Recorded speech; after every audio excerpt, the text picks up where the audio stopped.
जय माता दी दोस्तों, स्वागत है आपका हमारे ज्ञान धन चैनल में। नवरात्रि का तीसरा दिन माँ दुर्गा के चंद्रघंटा रूप को समर्पित है। आज हम आपको सुनाने जा रहे हैं एक अद्भुत कथा जो बताएगी कि माँ चंद्रघंटा की आराधना से कैसे जीवन में हर भय समाप्त होता है और मनुष्य को दिव्य शक्ति प्राप्त होती है। वीडियो को अंत तक जरूर सुनें और अगर आपको यह कथा अच्छी लगे तो लाइक, शेयर और सब्सक्राइब करना न भूलें। नवरात्रि के 9 दिनों में तीसरे दिन माँ दुर्गा के तीसरे स्वरूप चंद्रघंटा की पूजा होती है। इनके मस्तक पर आधे चंद्र के आकार की स्वर्णिम घंटी के समान आकृति है, इसलिए इन्हें चंद्रघंटा कहा गया है। इनका रंग स्वर्ण के समान तेजस्वी है, 10 भुजाएं हैं और हर हाथ में अलग अलग शस्त्र है। इनके वाहन शेर हैं जो वीरता और निर्भयता का प्रतीक हैं। यह रूप साधकों को अलौकिक शक्ति देता है, भय और कष्ट का नाश करता है। माँ चंद्रघंटा की आराधना से साधक के भीतर छिपे सभी संयम, भय और शत्रुता समाप्त होती है। कहा जाता है कि इस दिन उपवास करने और माँ के ध्यान से साधक को दिव्य आभा और आत्मिकता अनुभव प्राप्त होता है। पुराने समय की बात है, हिमालय की तलहटी में बसे नीलांचल गांव में आर्या नामक की युवती रहती थी। उसका हृदय अत्यंत पवित्र और साहसी था। आर्या बचपन से ही माँ दुर्गा की भक्त थी। उसके पिता हरिदास गांव के एक साधारण किसान थे और माता गौरी देवी गृहिणी थी। गांव सुंदर था, पर पिछले कुछ वर्षों से उस पर एक भयंकर आपदा छाई हुई थी। पहाड़ों से लगातार तेज हवाएं आती, रातों को अजीब अजीब आवाजें सुनाई देती और कभी कभी अचानक पशु पक्षी मर जाते। गांव के लोग डर के साए में जी रहे थे। नीलांचल गांव के पास एक घना जंगल था जिसे लोग भैरम वन कहते थे। कहते हैं कि वर्षों पहले वहां एक दुष्ट असुर सिंहकेतु का वास था, जिसे किसी सिद्ध ऋषि ने माँ दुर्गा की कृपा से परास्त किया था, किंतु उसकी आत्मा अब भी जंगल में भटकती थी। गांव वालों को विश्वास था कि वह आत्मा रात को गांव में प्रवेश करती है और भय फैलाती है। लोग अंधविश्वास में घिर गए थे। कोई रात को बाहर निकलने की हिम्मत नहीं करता। एक दिन ग्राम सभा में चर्चा हुई कि अब क्या किया जाए। किसी ने कहा कि हमें जंगल छोड़कर किसी और जगह बस जाना चाहिए। तभी आर्या ने साहस के साथ कहा, हम अपने पूर्वजों की धरती छोड़कर नहीं जाएंगे। माँ दुर्गा हमारी रक्षा करेंगी। नवरात्रि आरंभ हो रही है। हम तीसरे दिन माँ चंद्रघंटा का विशेष पूजा करेंगे। माँ की कृपा से यह भय समाप्त होता है। गांव वाले तो चुप रहे, फिर कुछ बुजुर्गों ने आर्या का साथ दिया। तय हुआ कि पूरे गांव के लोग तीसरे दिन विशेष व्रत और हवन करेंगे। जैसे ही नवरात्रि का शुभारंभ हुआ, गांव में उत्साह का वातावरण फैल गया। पहले दिन शैलपुत्री पूजा हुई, दूसरे दिन ब्रह्मचारिणी, तीसरे दिन की तैयारी में सब जुट गए। आर्या ने अपनी सहेलियों के साथ मंदिर को स्वच्छ किया, जगह जगह दीप जलाए। हर घर में माँ चंद्रघंटा के भजन गूंजने लगे। लोग उपवास रखने लगे। एक समय फलाहार किया और पूरे दिन माँ का स्मरण किया। दूसरे दिन की रात जब सब सो गए थे, आर्या ने देखा कि मंदिर की घंटी अपने आप बज रही है। वह चौंक गई। उसके साथ उसकी सहेली पद्या भी उठ गई। दोनों ने देखा कि मंदिर में हल्की सुनहरी रोशनी फैल रही है। आर्या ने महसूस किया जैसे माँ उसे संकेत दे रही हो कि तीसरे दिन का व्रत ही इस भय का अंत करेगा। सूरज की पहली किरण के साथ पूरा गांव मंदिर में एकत्र हुआ। शंख घंटे की आवाज से वातावरण गूंज उठा। आर्या ने माँ चंद्रघंटा की प्रतिमा के सामने दीप जलाई। पुजारी ने मंत्र उच्चारण शुरू किया, ओम देवी चंद्रघंटाय नमः। पूरे गांव ने एक स्वर में मंत्र का जाप किया। आर्या ने व्रत का संकल्प लिया, हे माँ चंद्रघंटा, हमारे गांव से भय और संकट को दूर करे। उसी समय अचानक आकाश में काले बादल घिराए, एक भयानक गर्जना सुनाई दी। लोगों ने देखा कि जंगल की ओर से धुआं का गुब्बारा उठ रहा है। कई लोग डरकर मंदिर से बाहर भागने लगे। आर्या ने ऊंची आवाज में कहा, डरिए मत, माँ हमारे साथ हैं। तभी धुएं के बीच से एक विशाल काया छाया प्रकट हुई। वह सिंह केतु की आत्मा थी। उसके हाथ में अग्नि की लपेट थी। उसने गरज कर कहा, तुम्हारे मंत्र मुझे नहीं रोक सकते, यह गांव मेरा है। गांव वाले भयभीत हो गए। आर्या ने आंखें बंद कर माँ चंद्रघंटा का ध्यान किया। वह बार बार जाप करने लगी, ओम देवी चंद्रघंटाय नमः, ओम देवी चंद्रघंटाय नमः। अचानक मंदिर की घंटी जोर जोर से बजने लगी। एक तेजस्वी प्रकाश प्रकट हुआ। स्वर्णिम आभा में माँ चंद्रघंटा स्वयं प्रकट हुई। उनके 10 भुजाओं में शस्त्र चमक रहे थे। माथे पर अर्धचंद्र की आभा झिलमिला रही थी। माँ ने सिंह केतु की ओर दृष्टि डाली। उसकी गर्जना से धरती कांप उठी।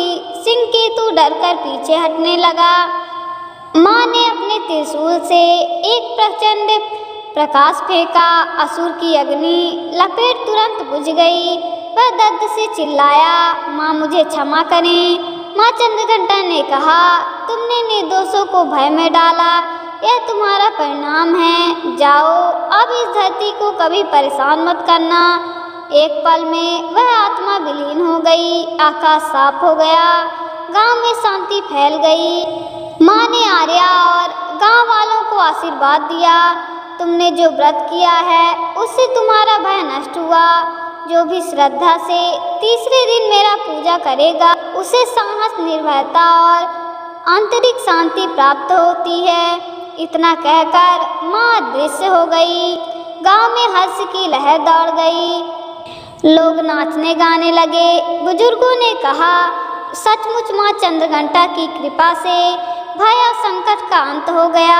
आर्या ने सभी को समझाया कि नवरात्रि का व्रत केवल पूजा पाठ नहीं, बल्कि अपने भीतर के भय और नकारात्मकता को जीतने का संकल्प है। सिंह केतु की आत्मा के लुप्त होने के बाद नीलांचल गांव में गहरा सन्नाटा छा गया। मंदिर की घंटियां अभी भी अपने आप बज रही थी, मानो माँ चंद्रघंटा स्वयं वहां विराजमान हो। आकाश से हल्की हल्की सुनहरी किरणें उतर रही थी। गांव के लोग विस्मय में डूबे थे। आर्या ने हाथ जोड़कर कहा, हे माँ, आपके आशीर्वाद से ही हम सब भयमुक्त हुए हैं। कृपया हमें मार्ग दिखाइए कि हम सदैव धर्म के मार्ग पर चलें। तभी मंदिर के भीतर से हल्की आवाज आई, साहस में ही धर्म है, अपने कर्मों को पवित्र रखो, तभी मेरी कृपा बनी रहेगी। अगले ही दिन से गांव में अद्भुत परिवर्तन दिखने लगा। खेतों में हरियाली छा गई। सूखे कुएं में पानी लौट आया। बीमार लोग स्वस्थ होने लगे। लोग कहते, यह माँ चंद्रघंटा का चमत्कार है। बुजुर्ग पंडित हरिदास ने सभी को समझाया, माँ की कृपा तभी बनी रहती है जब हम भीतर से शुद्ध रहें, लोग क्रोध और भय का त्याग करें। आर्या ने गांव की स्त्रियों को माँ चंद्रघंटा के व्रत की विधि विस्तार से बताई, ताकि आने वाले वर्षों में भी यह परंपरा जीवित रहे। पहला, प्रातः स्नान और संकल्प। सूर्योदय से पहले स्नान कर स्वस्थ वस्त्र पहने, माँ का ध्यान करते हुए संकल्प लें कि पूरे दिन मन, वाणी और कर्म से पवित्र रहेंगे। दूसरा, कलश स्थापना। मिट्टी के पात्र में जौ बोझक कलश स्थापित करें। कलश पर नारियल और आम के पत्ते रखें। यह जीवन और समृद्धि का प्रतीक है। तीसरा, माँ का वाहन। माँ की प्रतिमा या चित्र के सामने दीपक जलाकर ओम देवी चंद्रघंटाय नमः मंत्र 108 बार जाप करें। चौथा, भोग अर्पण। दूध और गुड़ से बने प्रसाद का विशेष महत्व है। यह शांति और सौभाग्य का प्रतीक है। पांचवा, ध्यान और कथा पाठ। माँ की वीरता और करुणा का ध्यान करें। तीसरे दिन की कथा पढ़ें या सुनें। छठवां, उपवास का महत्व। फलाहार या निर्जला उपवास किया जा सकता है, लेकिन सबसे महत्वपूर्ण है मन का उपवास। बुरी सोच और क्रोध से बचना। व्रत समाप्त होने के बाद गांव के कई लोग अपने अनुभव सुझाव करने लगे। पद्या बोली, पहले मुझे हर समय भय लगता था, अब ऐसा लगता है जैसे मेरे भीतर एक दिव्य शक्ति आ गई हो।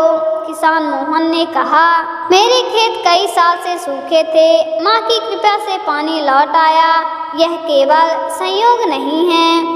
बुजुर्ग सीता देवी ने आंसू भरकर कहा, मैं कई वर्षों से बीमार थी, व्रत के बाद मुझे नई ऊर्जा महसूस हो रही है। इन अनुभवों ने पूरे गांव को और अधिक आस्थावान बना दिया। पंडित हरिदास ने सबको माँ की प्राचीन कथाएं सुनाई।